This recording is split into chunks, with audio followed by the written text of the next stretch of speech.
Assalamu alaikum wa rahmatullah. Il existe une arme puissante, silencieuse, que beaucoup négligent. Elle ne fait pas de bruit. Elle ne coûte rien. Et pourtant, elle ouvre les portes de la paix, du secours et du paradis. Cette arme, c'est le dhikr. Le rappel constant d'Allah. Dire Subhanallah, Alhamdulillah, La ilaha illa Allah, Allahu Akbar. Ce sont des mots simples, mais leur valeur dépasse ce que l'on peut imaginer. Le prophète, paix et bénédiction sur lui, a dit « Le dhikr est la meilleure chose que l'on puisse faire pour se rapprocher d'Allah. » Et pourtant, il est souvent le plus oublié.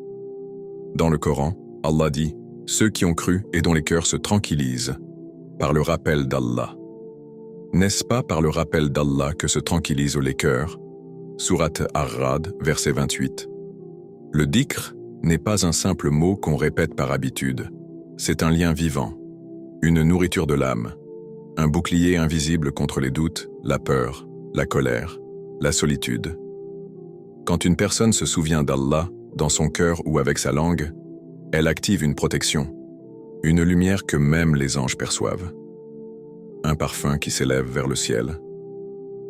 La différence entre celui qui fait le dhikr et celui qui ne le fait pas est comme la différence entre le vivant et le mort.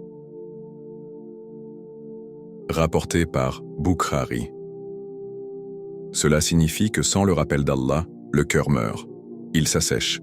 Il devient vulnérable au péché, aux pensées négatives et à tout ce que le shaitan lui insuffle. Mais le dhikr réveille le cœur. Il reconnecte l'âme à sa source. Même dans l'épreuve, même dans le doute, un simple « La hawla wa la quwwata illa billah » peut tout transformer. Certains rappels sont courts, mais lourds dans la balance.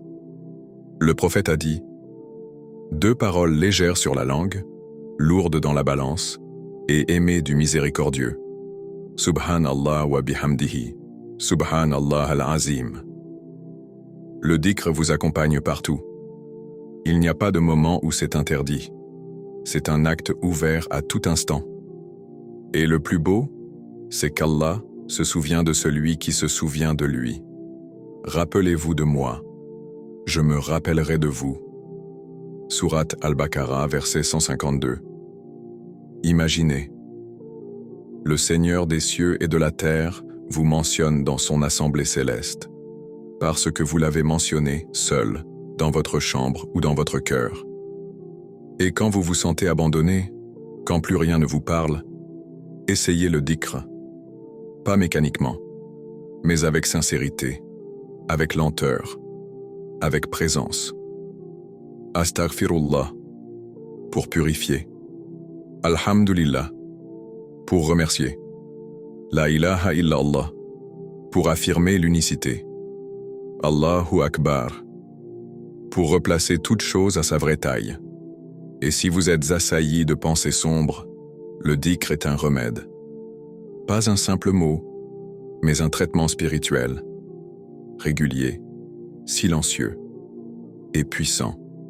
Celui qui s'attache au dhikr chaque jour voit son cœur devenir plus léger.